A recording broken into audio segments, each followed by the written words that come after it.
పోలీసులు కూడా వాళ్ళకి మాత్రమే సపోర్ట్ చేస్తున్నారు. ఏం లేదు సార్, మేము ఇక్కడ కోరుకునేది ఏంటంటే మా పాపకు అన్యాయం జరుగుతుంది, మాకు న్యాయం జరగట్లేదు. రెడ్డిస్ వచ్చి ఆ క్షణంలో కేసు పెడితే మా ఆడల పైన కేసు అయ్యింది, మా మీద కేసు అయింది సార్, మా మీద కేసు అయ్యింది.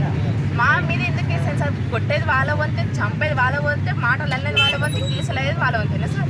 అంటే మేమేం చేయాలి సార్? ఇంకా అంటే మేము ప్రాణాలు తీయించుకోవాలి, కొట్టించుకోవాలి, వాళ్ళు కాలు పట్టుకోవాలి అనే రాటి మాటలు అనిపించుకోవాలి.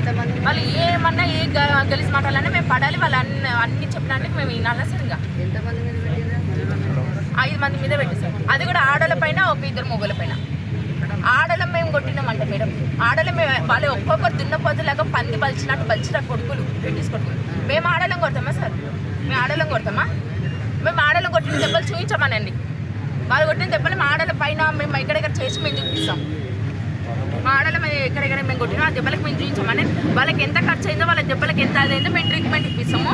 మా పాపని మాకు తిరిగి ఇచ్చాము సార్. మేము పెట్టిన కేసు మేము రిటర్న్ తీసుకుంటాం. వాళ్ళు పెట్టి వాళ్ళు ఇచ్చిన కేసు రిటర్న్ తీసుకోకపోయి ఎంతవరకు పోరాడతాం సార్. మేము ఏది రాలేదు మేడం, ఏ స్లిప్ మా చేతికి ఇంతవరకు రాలేదు. మేము పెట్టిన కాంప్లైంట్ ఇంతవరకు కేసు రాలేదు.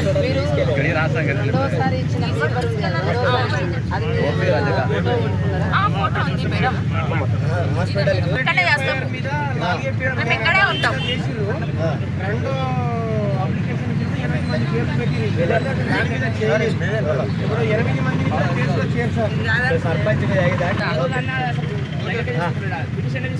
అసలు మేము ఇచ్చిన పిటిషన్ లేదు సార్, అక్కడ ఏదో షార్ట్ కట్ రాసి మాత్రమే మెన్షన్ చేసి, మేము అసలైన మ్యాటర్ ఎందుకు రాసిచ్చింది అది ఎందుకు లేదు అక్కడ, అది ఎందుకు చూపిస్తలేదు మాకు. సిఐ గారికి నా ఫోన్ చేసి అడిగితే వాళ్ళు ట్రీట్మెంట్ చేసినట్టు ఏమైనా ప్రూఫ్స్ ఉన్నాయా అని కూడా సార్. ట్రీట్మెంట్ తీసుకొచ్చి అంటే 2 సిమ్లు తీసుకొచ్చాము. ఆయన ఎస్ఐ సార్ కూడా ఇచ్చిన మేము